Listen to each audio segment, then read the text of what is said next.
first and foremost, let me welcome our three brothers who have joined us and for making the effort to come. One thing I can say, you'll not be disappointed that you've made it through.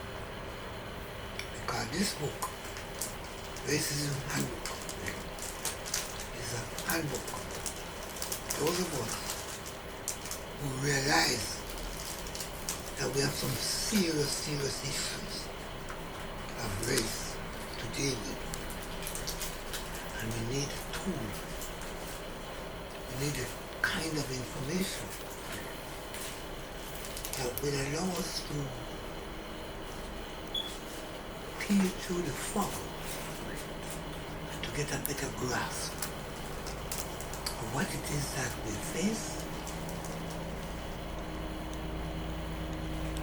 its impact, and what we need to do to make some fundamental repairs to the attacks that we've been getting. So brothers put together this book, and he's here to give us some insight as to what it is that we need to equip ourselves with. In fact, if you have a motor car, you'd have a handbook. If there's a file developed, you could look and say, oh, there's a noise, bang, bang, bang, bang. And you look it up, oh, that's what caused it, and able to fix it. And that's just a mechanical vehicle. What say when you're under a vicious, psychological, brutal attack from enemies everywhere, whether they're Asian, they could be Chinese, Indian, all tribes of Europeans, and the Arabs all bouncing at you at the same time, working together. And your own people who through ignorance, greed, stupidity, whatever, allowing the process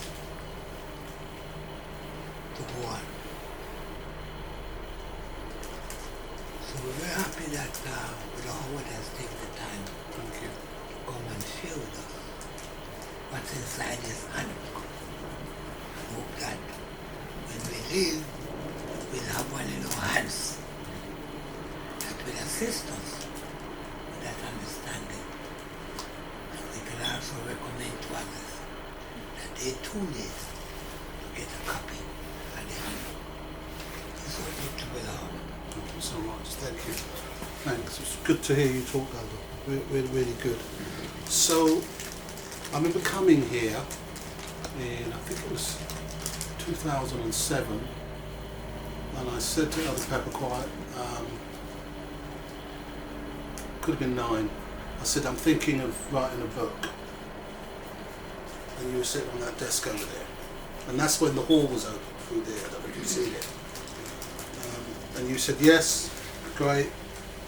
And you can come and give the lecture. So it's here. So that's wonderful. So today I'm going to, the title of the presentation is called, let me just get my glasses on there.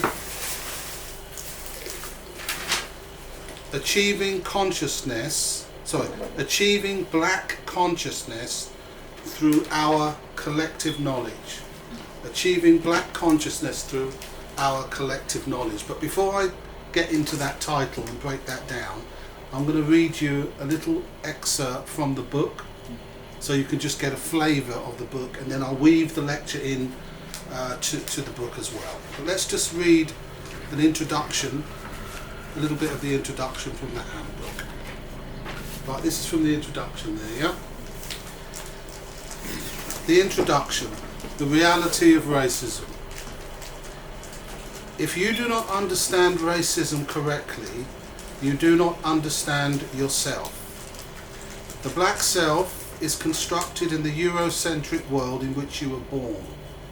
This handbook will show that in this Western world, you were born into a global interconnected system of racism, white domination, or white supremacy. This is so whether you live in the UK, US, France, Germany, Africa, the Caribbean, or anywhere else on earth. Moreover, it means that you were categorized at birth as a sub-person. Furthermore, it means that your psyche has been subjected to unrelenting psychopolitical violence from a very early age. Fundamentally, this violence has disconnected you from your history and your black self. Thus, the purpose of this handbook is to help black people grasp the full meaning of this system so as to understand the social, political, economic, cultural, psychological nature of their existence as African people classified as black. This handbook will change your life. It will do so by providing you with a knowledge of the black self by means of an accurate understanding of race and racism. This process is essentially the acquisition of knowledge by which one reconnects with one's history. Black people during slavery, colonialism and settlerism were decultured. Since the end of slavery, they've been in a process of reculturation into European culture, and that applies globally. So it doesn't matter if you're in continental Africa, you're still part of the reculturation into global white domination. Ultimately, the finding of the black self is necessary to destroy the haunting contradictions of racism, which run the risk of becoming insurmountable. The black self is therefore ready for survival in the post-colonial context. As Fanon states, if it is not accomplished, there will be serious psychoaffective injuries, and the result will be individuals without an anchor, without an horizon, colourless, stateless, rootless, a race of angels. The title of this book, The Racism Handbook for People Classified as Black, is somewhat provocative as it's intended to focus solely on educating ordinary people who are classified as black. It will explain race and racism, its history, legacy, reproduction, and the contemporary ideologies that surround it. Classified as black means that we've been racialized or categorized as black people. This is an empirical fact which will be explained. The handbook will explain the ways in which the word black, as Dr. Henry Clark explained, is limited, since we are in fact essentially African people, or people of African descent, dominated through the process of elite European racialization. Racism is not what you think it is. In other words, racism is a profound phenomenon analogous to a conspiracy theory against people classified as black. By contrast, the way in which it actually functions requires an awareness beyond the superficial, along critical lines of thinking, to see it as it actually is. Also a willingness to accept the reality of racism. Many black people, also mixed black and white race people, are unwilling to accept the reality of racism. Thus, they unfortunately have limited knowledge about the historical, political and social dynamics of race and racism. The handbook categorically states a black person will not be able to properly understand racism unless the origins of race and racism are historicized. This means that a person must understand the historical development of race and racism in order to understand the reproduction of racism in the contemporary world. A person classified as black will not understand race and racism properly by learning diversity and inclusion policies and training at work, or reading random online definitions, or watching various YouTube clips. Furthermore, they will not understand by reading governmental equality, diversity and race relations documents. The handbook states candidly that because of the way many whites feel about racism, their books often fail to give a black person clarity about race and racism, with a clear, cohesive continuity that links them to the global black contemporary experience. This handbook is written from the perspective that race, racism, racial inequality, racial discrimination and racial prejudice and white supremacy are all byproducts of Western society and European expansionism.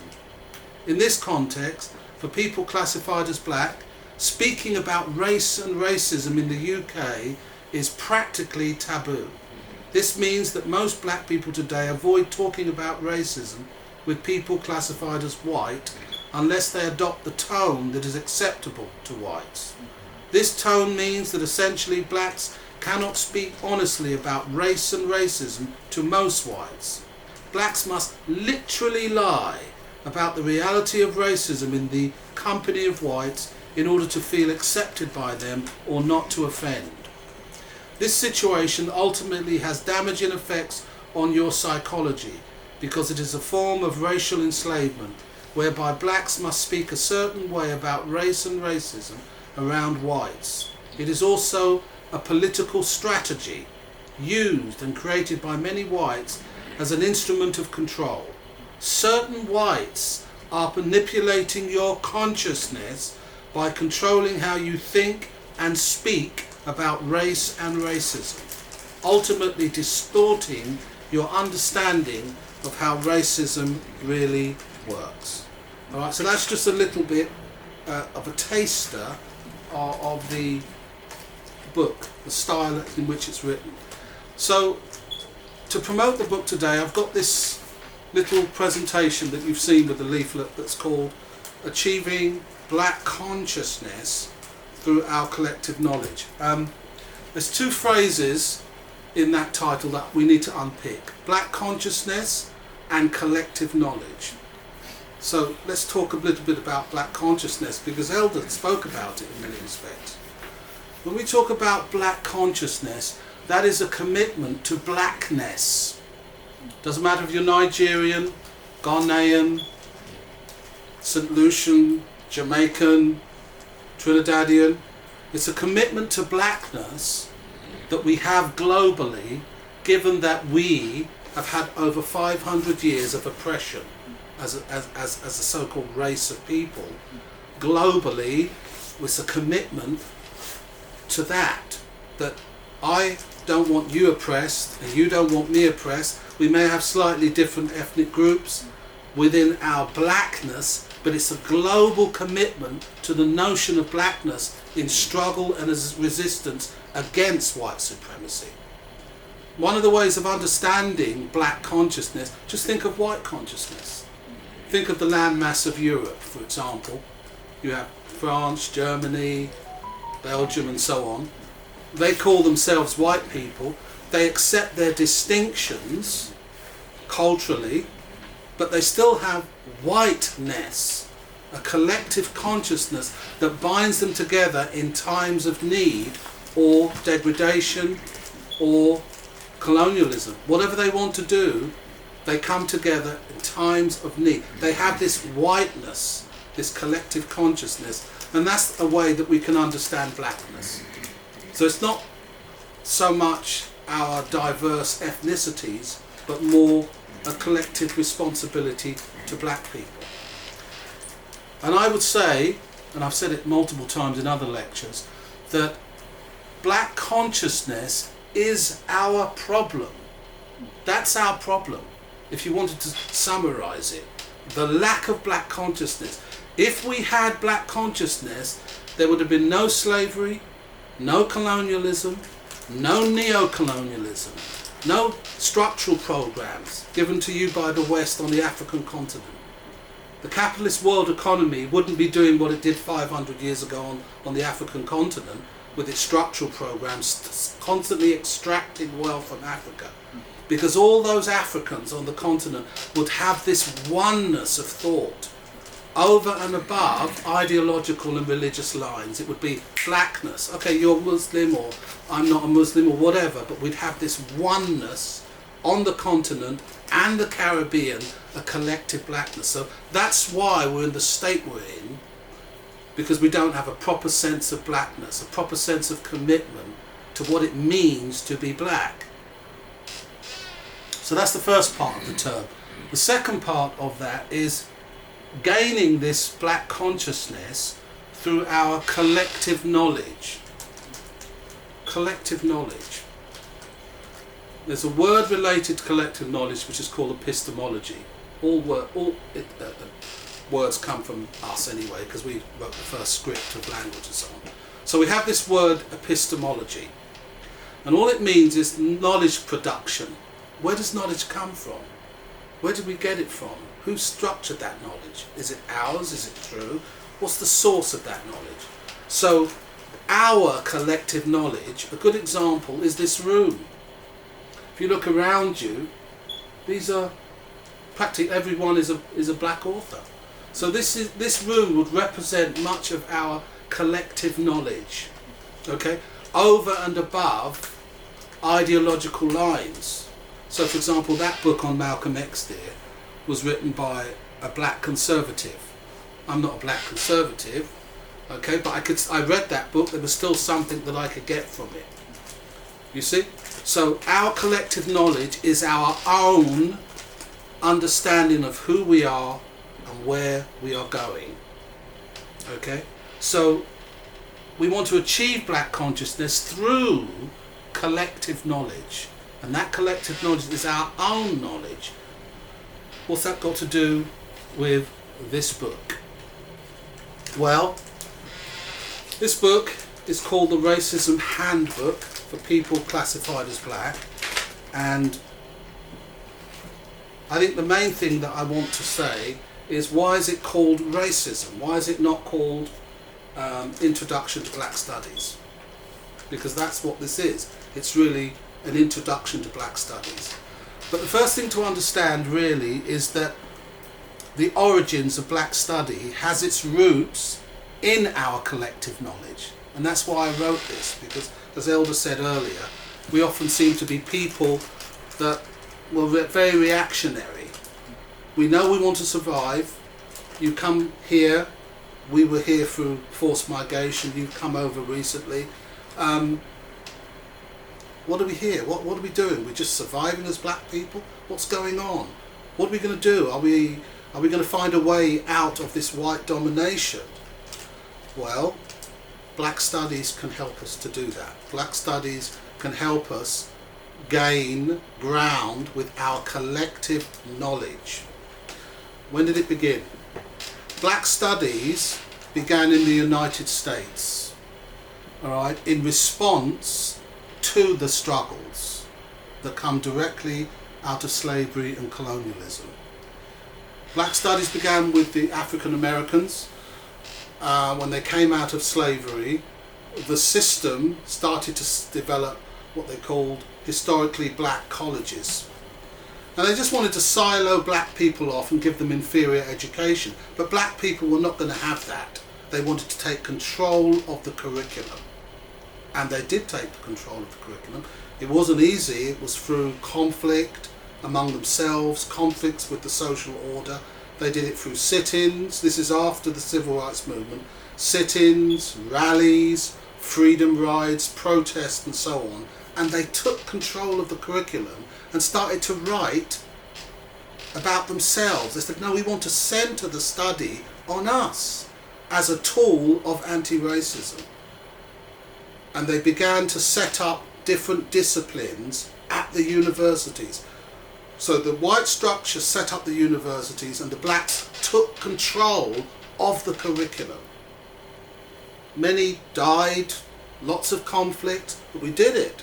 They did it in the United States. What were the disciplines? The disciplines were race, class, gender, colonialism, anthropology, sociology, psychology, literature, science, religion, spirituality, and economics were some of the disciplines that comprised black studies.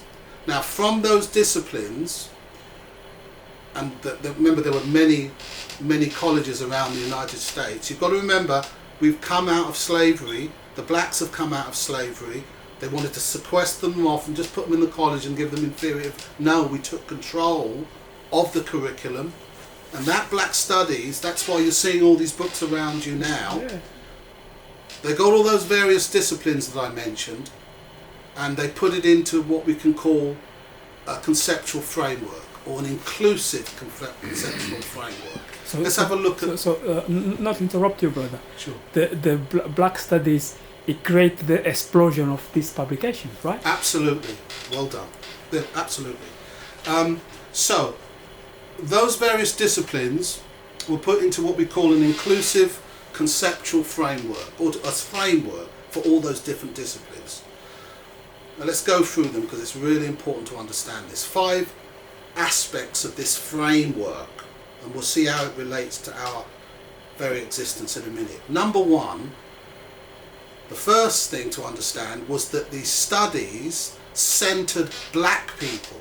Black people, it was about African Americans, and then it was about the diaspora, and then it was about Africans on the continent. It was about black people all over the world. That was the subject. It wasn't going to be about Greek mythology. It was going to be about black people themselves, whether they were going to be in America or the diaspora or on the continent.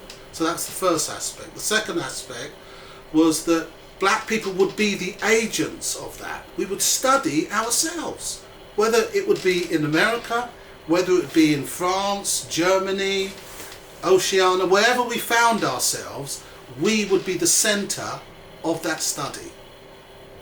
Now the third thing, which is really important, is that black studies is essentially an anti-racist activity. Enter the Racism Handbook. Now one famous, well not that famous, but one brother in our community wondered why I called it the Racism Handbook. Why not call it Introduction to Black Studies? Well, for that third reason. Black studies is inherently an anti-racist activity. And because I call it the Racism Handbook, people can relate to that. If I call that Introduction to Black Studies, some black people think, okay, well it's to do with the United States, it's to do with a particular curriculum. And yet that word covers colonialism, slavery, settlerism, racism, everything is covered. Well, not obviously racism. Everything is covered by that word. It's like a metonym. Okay? So that's the third thing.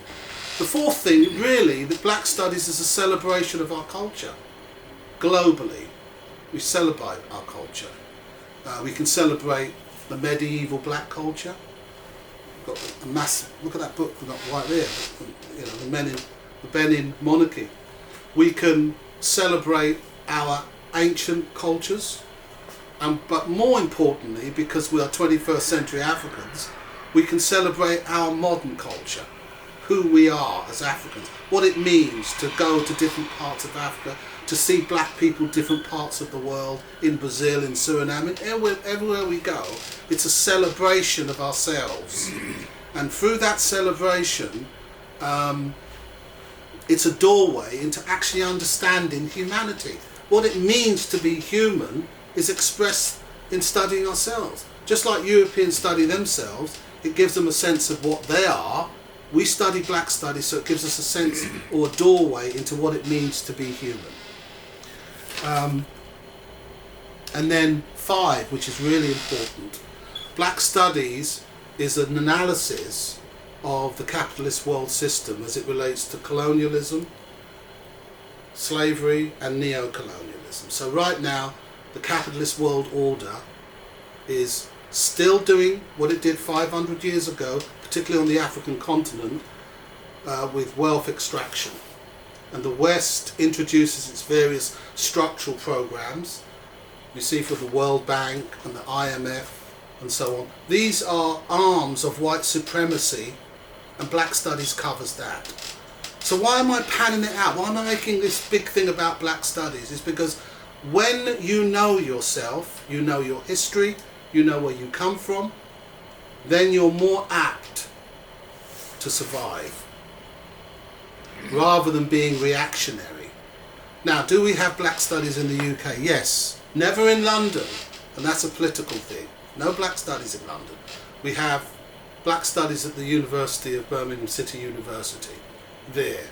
But beyond that, a lot of black people don't actually, they see it as an academic thing. They don't really go there. All right? Lots of people, oh, that's something, that's a kind of specialist subject. It's not specialist, because I've just shown that black studies came out of struggle and resistance. Straight after the civil rights, I just put them in those colleges and give them some. No, we're going to study ourselves. Through the process of study, we survive. It's not just head knowledge, it's not just being smart and be able to be articulate. It's about using black studies as a method for study. Now, I'm a school teacher, and I can tell you that our children are what I call racially illiterate. And I can speak to children up to year 13, okay? Racially illiterate. Literally, they know nothing. And you might say, well, okay, they know they're black, they know a little bit about their culture. What's the big deal? The big deal is they don't see the dangers that we're in. They don't have a sense of proportion of who we are and where we are. Black studies centres that. It gives you a sense of proportion, because black studies came out of the very notion of oppression itself. We decided to study ourselves as a method of survival. It shows that we're rational thinking people. You're outnumbered in a war, you still find ways of surviving. Okay, you're going to put me in those horrible colleges. Okay, well, I'm going to write the curriculum. Now, the reason we're oppressed today is because the systems of oppression are still in place. But we're not centering ourselves on our black studies. And remember, black studies include, notice it's not just called African studies or Caribbean studies, it's called black studies, you see? So it encompasses all of the black condition. It doesn't matter if it's on the continent or the Caribbean or even in Australia, it doesn't matter.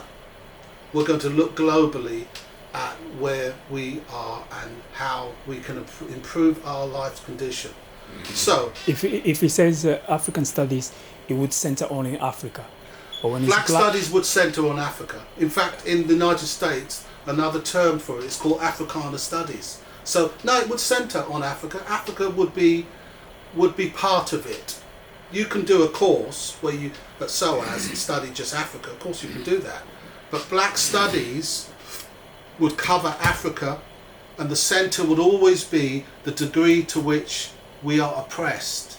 Remember, it's an anti-racist activity, you see. But if you go to a course and just study colonialism, you know, you'll study about, you know, how Europe went to Africa, European expansionism and so on, but not necessarily get the ties to the now, the world capitalist order, the fact that it's still extracting wealth from Africa, you see.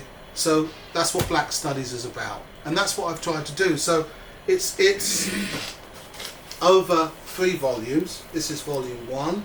Volume 2 is already written, but just need to do a few things.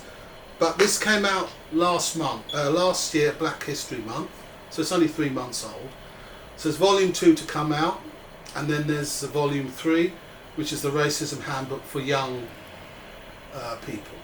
And for that one, I've decided it to be, because this is like for black people, I've decided for 3 to include whites, blacks and Asians, because when we're young, we interact, certainly from the UK perspective, we interact with the different races. So I want our children to understand what the Asian experience is, what the white experience is.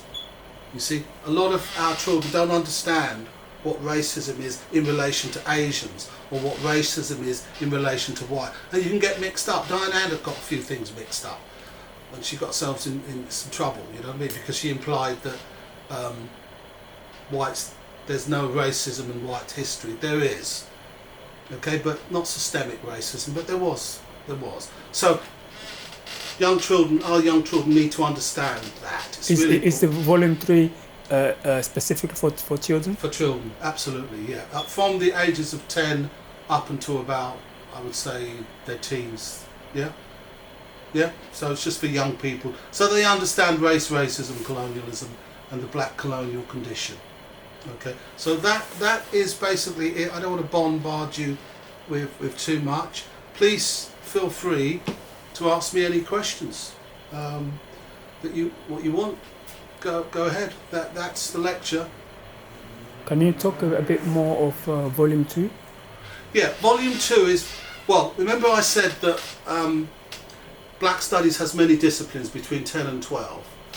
When you're writing a book, you know what I mean? There's only so much you can get in with with the bases available and so on. So volume 2 is very much in the vein as volume 1. There's more things to study. So whiteness is studied in volume 2. The psychology of racism is studied in volume 2. Black identity is studied in volume 2. Black men and black women is studied. It centres on Africa, got a whole chapter on Africa in volume 2 in its relationship to the world capitalist economy. So volume 2 is just more information of the same. Volume 3 is the Racism Handbook for young people, all right? Because young people really need to understand what it means to be classified as black, and they need to understand what an Asian is and what a white is. They've really got to understand that, and they don't. They don't. All right? Any questions, please? Go ahead. First, I would like to say thank you for presenting the work to make a guide like this for us in a society where today most of us are colorblind, like you said, we are racially illiterate. And yeah, I think this is an important work that you're doing. But my question is that, do you think that it's helpful for Africans to address themselves as black, or should we stick to calling everyone Africans even if they were not born on the continent or not? Which one do you think which one do you think is helpful to our people psychologically and historically to address ourselves? Right, very good question, excellent. For as long as we're in a system of racism, okay, remember we need to find methods of survival, you see. Now I know for some Africans on the continent this concept of a black person is bunk. What do you mean black? Doesn't mean anything. We're aware of that. The European thinks that Africans are walking around calling themselves black in pre-colonial Africa. It's laughable stuff. But we are classified as black and we are racialized as black. Okay, and black studies is a method. It's an activity that binds us together. Marcus Garvey was doing the same thing. He used the term Negro because it was the time in the early to mid 19th century. So he used the term the coming together of the Negro. All right, but that's the same process. We use that term because it has kind of universality. Okay, that's how I use it. My book classified as black. You see, I know some people have different views on that. I've said it, and I'm going to continue to. There's no one that colour on earth. Okay, and even if there was someone that colour on earth, okay, there are multiple colours of black people. If you wanted to focus on colour, and I don't see why we should focus on colour because that's what Europeans do. If you wanted to focus on colour, black people are multiple amounts of colours anyway. So I think in answer to your question, I think black is a useful term, just like Garvey used the word Negro. The Negroes of the world unite. It was a term to bind everybody together. I know I'm an African, of African descent. I know that, okay? But while I'm here in the UK, people are going to call me a black man, okay? Even Somalis now know that they're black. I mean, I remember years ago they thought they weren't black because they were Arabized. but even Somalis, we're classified as black. It's not, it's a racialized condition. That's what it is.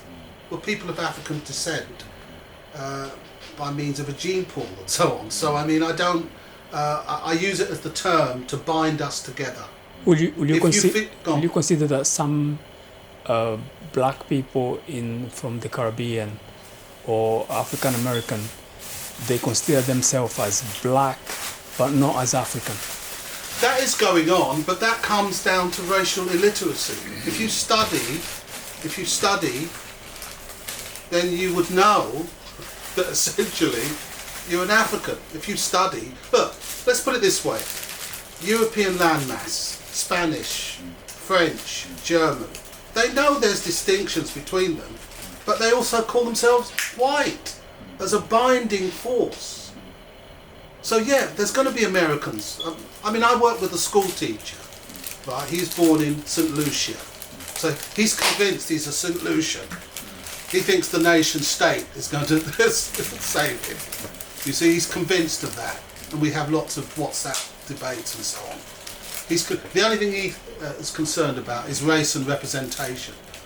I'm in a school, I'm a black teacher, there's race and there's representation, and I get money and I've bought a house and car. Yeah, a lot of black people are tripping out on that. So you will get Africans who deny, African Americans who deny their Africanness. I think I was listening to, my sister's a musician, and I was listening to the singer Smokey Robinson. And if you call him an African, he'll be deeply offended. What's the other actor Morgan Freeman. You can't call him an African, he'll be offended by that. That is going on. That's a lack of knowing where you come from. But it's real simple stuff. Europeans on the land mass know they're Spanish, know they're French, and still know they're white. It's the same thing. Where are you from? Ghana. Where are you from? Nigeria. Okay, my parents from the West Indies. Okay, there's distinctions, but we need black consciousness to fight the oppression. It's very simple if we understand it from a European perspective. Now, the reason you get black people who want to disavow themselves from Africa is because they're brainwashed, aren't they? They lack an understanding of self. Why would you want to disenfranchise yourself from the greatest continent in terms of resources on Earth? Why would you want to disconnect from that? So that guild teacher there, he wants to nice himself up with the little, St. Lucia. Why would you give an island up? Why would you give a continent up for an island? You see? So I feel connected to the continent. It's a spiritual connection. You see? Many black people haven't been there yet or whatever. But that's what I am. Insofar as a Spanish and a German knows they're white. Okay? I think that's an analogy that possibly could be used. Someone might think it's useless, but that's the one I use. Go ahead. Another question. Why do you think that we keep changing the terms that the system calls us when you go to Afro-American or Afro-Caribbean, then now we're being called black? Why do they keep changing that? And then another question, do you think that there will be a time where they will change calling us black and keep calling us another thing? It will change for as long as the system needs to survive. Until we have a massive revolutionary shift with the capitalist world economy, okay? Racism keeps mutating and changing so that it survives. So whatever they do, whatever is necessary for them to stay on top, that's it. At the moment, they call us black people. When you and I walk down the street, a police officer's not going to go, oh, he's Nigerian and that's an Afro-Caribbean people. Let's treat them differently. That's not going to happen. In systems of racism, you and I are in the same boat.